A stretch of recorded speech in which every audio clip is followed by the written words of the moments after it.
14 اگست والے دن جی جی مینار پاکستان پر ایک عائشہ نامی لڑکی کے ساتھ واقعہ پیش ہوا، صحیح ہے جس میں وہ جو ہے وہ ٹک ٹاک بنانے کے لیے گئی اور وہاں پر کچھ جو ہے وہ جو نوجوان لڑکے تھے انہوں نے مجھے خوب بدسلوکی کی، تو اس بارے میں سر آپ کی کیا رائے ہے؟ دیکھیں بسم اللہ الرحمن الرحیم، میں اس سے پہلے نا ایک شعر عرض کروں، صحیح ہماری بات، اور بات یہ کہ میں اس خاتون کا نام نہیں لینا چاہتا کیونکہ بڑا بابرکت نام ہے عائشہ، اس کو تو شرم آنی چاہیے، حیا آنی چاہیے، لیکن اس کے نصیب میں حیا ہی کا ہے، وہ تو ہے ہی بے غیرت۔ میں لیکن ایک شعر عرض کروں کہ تیرا لباس سر عام بلاتا ہے جسم نوچنے کو، شاعر کہتا ہے کہ تیرا لباس سر عام بلاتا ہے جسم نوچنے کو، اور تو پھر کہتی ہے کہ ابن آدم خراب ہے، حیا تیرے اندر ہے نہیں، پھر تو کہ ابن آدم خراب ہے۔ اچھا اس واقعے کو نا سمجھنے کی ضرورت ہے۔ وہ لڑکی 14 اگست والے دن مینار پاکستان آئی تو کیا اس کو اسلحہ کے زور سے لایا گیا؟ کیا اس کو قید کر کے لایا گیا؟ اور اس کے آنے کا اچھا پھر دیکھیں بندے کا بیک گراؤنڈ بتاتا ہے کہ بندہ انسان ہے یا نہیں، اس کے اندر حیا ہے یا نہیں۔ میرے حضور نے فرمایا الحیاء شعبۃ من الایمان، حیا ایمان کا شعبہ، ایمان کا حصہ ہے۔ آپ اس کے پیچھے پاس کے سارے چیزیں اٹھا کے دیکھیں نا، مطلب یہ تو وہ باتیں ہیں۔ میں آپ کو بات بتاؤں، ہمارے یہاں ہمارے ملک کے اندر لبرلزم، سوشلزم، کمیونزم اتنا ایکٹیو ہو گیا ہے کہ اسلام کے خلاف اتنے لوگ اوپر، یہ این جی اوز کے کارنامے ہوتے ہیں، یہ جو بیرون ممالک سے جن کو فنڈڈ ادارے ہوتے ہیں نا، یہ ان کے کارنامے ہیں۔ اب ان کو اس طرح کے واقعات کو ایکٹیو کرنا ہوتا ہے، اس طرح کے واقعات کو وہ چاہتے کہ پذیرائی ہو، تاکہ ہم پھر عورت کے حقوق میں کیسے بولیں گے، پتہ چلے نا کہ درندوں نے حملہ کیا ہے۔ لیکن بات دراصل یہ کہ وہ آ رہی اتنے جو ہے اپنے باپ کے ساتھ تو نہیں آئی، وہ مینار پاکستان اپنے بھائی کے ساتھ تو نہیں آئی، اپنے شوہر کے ساتھ تو نہیں آئی کسی، ابھی میں جملہ اگر استعمال کروں تو بات تو پھر بہت خطرناک ہو جائے گی۔ اور پھر اس کے بعد آ کے اور پھر جس طرح سے رپورٹیں ملی جا رہی ہیں، جو معاملات ہیں آپ دیکھیں، تفتیش جو کی گئی تو پتہ چلا اس نے دعوت دے کے سارے شکاریوں کو بلایا کہ آؤ مجھے شکار کرو، صحیح ہماری بات۔ تو جب آپ بیچ راستے میں گوشت رکھ دیں گے تو پھر چیل تو اس پہ حملہ کریں گے؟ کیا یہ دین نے یہ سکھایا؟ کتنی مائیں بہنیں بیٹیاں جو با حیا ہیں، با کردار ہیں، با پردہ ہیں، ان کی طرف لوگ نگاہیں اٹھا کے نہیں دیکھتے ہیں، لوگ سیٹ دے دیتے ہیں۔ ہمارے مسلمانوں کا کلچر ہے یہ۔ آپ کیا سمجھتے ہیں کہ امریکہ اور ادھر صرف عورتوں کو حقوق دیا جاتا ہے؟ وہاں پہ تو اگر 50 کلو کا بوری مرد اٹھا رہے ہیں تو عورت کو بھی حکم میں اٹھا۔ اور میرے بھائی سب سے پہلی بات یہ کہ دیکھیں قرآن، میرے آقا علیہ الصلوۃ والسلام کی حدیث ہے، حضرت ام خلاد رضی اللہ تعالیٰ عنہ جب جنگ کے موقع پہ آپ کے بیٹے شہید ہو گئے اور آپ کو خبر ملا تو آپ ماں، کیونکہ ماں کا تو ممتا ہے نا، آپ دوڑی چلی آئی آقا علیہ الصلوۃ والسلام کی بارگاہ میں کہ اپنے بیٹے کے بارے میں معلومات حاصل کرنے کے لیے، تو آپ نقاب میں اڑی ہوئی تھی۔ تو آقا علیہ الصلوۃ والسلام کی بارگاہ سے سوال ہوا کہ اتنے غم کے معاملے میں، مصیبت میں بھی آپ باپردہ ہیں، تو وہ حضور علیہ الصلوۃ والسلام نے تو موٹیویٹ کرنے کے لیے سوال کیا۔ تو آگے سے وہ صحابی عرض کرتے یا رسول اللہ میرا بیٹا چلے گیا لیکن میری حیا نہیں گئی ہے، ہاں میری حیا نہیں گئی ہے۔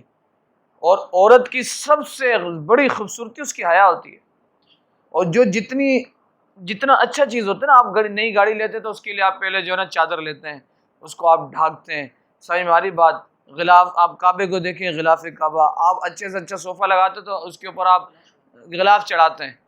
جب آپ اس طرح سے ابھی جیسے ہمیں پتہ ہے کہ کچھ ایک مہینے پہلے کی بات ہے، عمران خان نے جو ہے پاکستان کے وزیر اعظم عمران خان نے اپنی جرأت و بہادری کا تھوڑا مظاہرہ کیا اور ریاست مدینہ کی کوشش کی، اور انہوں نے کہا کہ جب عورتیں اس طرح کے لباس پہنیں گے تو آپ کیا سمجھتے ہیں کہ وہ مرد ایسے بیٹھے رہیں گے؟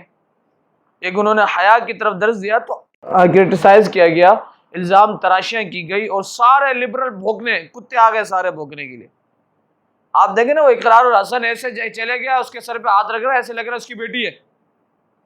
انہوں نے کہا کہ میں اللہ سے شکر ادا کر رہا تھا کہ انہوں نے اس معاشرے میں مجھے بیٹی نہیں کی۔ ہاں دیکھو کتنا خبیث آدمی ہے یار، کیسا خبیث جملہ کہہ رہا ہے۔ تو اتنا قریب ہو کے اس کے ساتھ بیٹھا ہوا بے حیا آدمی، تیرے اندر حیا تو باتیں کر رہا ہے۔ یہ اس طرح کے لوگ ہیں، لوگوں کو سمجھنے کی ضرورت ہے، ہماری ماؤں بہنوں کو بھی سمجھنے کی ضرورت ہے۔ یہ اسلام کے خلاف بالکل ایکٹیو ہو چکے ہیں، بالکل ایکٹیو ہو چکے ہیں۔ یہ این جی اوز اس طرح کے کام ہیں ان کے، یہ جو ان کے میں آپ کو کہوں کہ سیلری پیڈ لوگ ہیں نا، جن کو ڈونیشن آ رہی ہے انہی بنیادوں کے اوپر کہ تم اس طرح کے معاملات کرو. اور آپ دیکھیں وہ ویڈیو آپ تحقیق کریں تو آپ کو پتہ چلتا ہے ویڈیو اپلوڈ ہوتی ہے 18 اگست کو، معاملہ ہوتا ہے 14 اگست کو. 14 اگست کے بعد بھی موصوفہ جو ہے اپنے رنگ رنگیلیاں بنا رہی ہوتی ہیں، مچا رہی ہوتی ہیں اور اپنی ادائیں دکھا رہی ہوتی ہیں. تو اس بے حیا کا تو میں آپ کیا بات کروں، اس کے اندر تو حیا نہیں ہے. جس کے اندر حیا نہیں ہے اس کے اندر ایمان نہیں ہے. پھر وہ اس طرح سے، اور پھر ہمارے یہاں کچھ فیس بک کے اندر ماشاءاللہ مرد نکل آتے ہیں باہر، ان کو بڑی مردانگی اور پھر بڑی حیا ہے. پہلے واقعہ ہے کہ دیکھو تو صحیح، اسلام کے خلاف بھوکنے لگ جاتے ہو. اسلام نے کب یہ درس دیا؟ اگر ریاست مدینہ کا صحیح معنوں میں نفاذ ہوتا تو اس طرح کے واقعات کبھی بھی نمودار نہیں ہوتے، بلکہ پہلے ہی ایسے لوگوں کو آپ دیکھیں نا. میرے آقا علیہ الصلوۃ والسلام نے فرمایا، میرے حضور علیہ الصلوۃ والسلام نے فرمایا کہ وہ عورت، وہ مرد دیوس ہے جس کی بیوی، جس کی بیٹی، جس کی بہن اس کی موجودگی میں لوگوں سے ملے، غیب بے پردگی کرے. اندازہ کر، اسلام نے تو یہ درس نہیں دیا نا. اسلام نے تو درس یہ دیا کہ باحیا ہو کے، با پردہ ہو کے نکلیں گھر سے، بس ضرورت کے مطابق نکلیں گے. جب ایسی عورتیں کتنی عورتیں نکلتی ہیں باحیا با پردہ ہو کے. جب آپ وہ بات وہی ہے کہ تیرا لباس سر عام بلاتا ہے جسم نوچنے کو، بس اتنی سی بات ہے. تیرا لباس، اور تو پھر کہتے کہ ابن آدم خراب ہے. ابن آدم خراب نہیں ہے، تیری نیت خراب ہے، تیرا وجود خراب ہے، تیری ذات خراب ہے. صحیح ہماری بات. تو سمجھیں، لوگوں کو بھی چاہیے کہ فیس بک کے اندر آ کے نا یہ اس طرح کے فسادات نہ پھیلائیں. اور ہمارے یہاں تو فیس بک وغیرہ جو ہے نا صرف فتنوں اور فساد کی آماجگاہ بنی ہوئی ہے. جس کو جو فتنہ کرنا ہے ادھر آگے کر دے اور بس اس کو ہم سوشلائز کر دیتے ہیں. سارے معاملے میں دین یا اسلام کو نشانہ بھی بنایا. تو یہ تو ہے نا، سب سے بات یہی ہے کہ یہ تو چاہتے ہی دین اسلام کو نشانہ بنانا.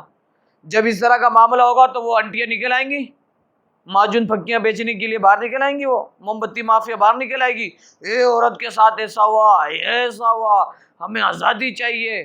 ان کو شرم آنی چاہیے. جو حقوق عورتوں کو حضور نے دیا، میں ان ماؤں بیٹی سے بات کر رہا ہوں جو مائیں بیٹی فاطمہ الزہرا کے در کی غلام ہیں. ہاں، جو سیدہ سکینہ کے در کی غلام ہے، جو اماں عائشہ کی، وہ جانتی ہے کہ ہمیں جو حقوق میرے حضور نے دی نا وہ کسی نے نہیں دیا. قرار حسن کو شرم آنی چاہیے بات کر رہا ہے کہ میری بیٹی نہ ہو.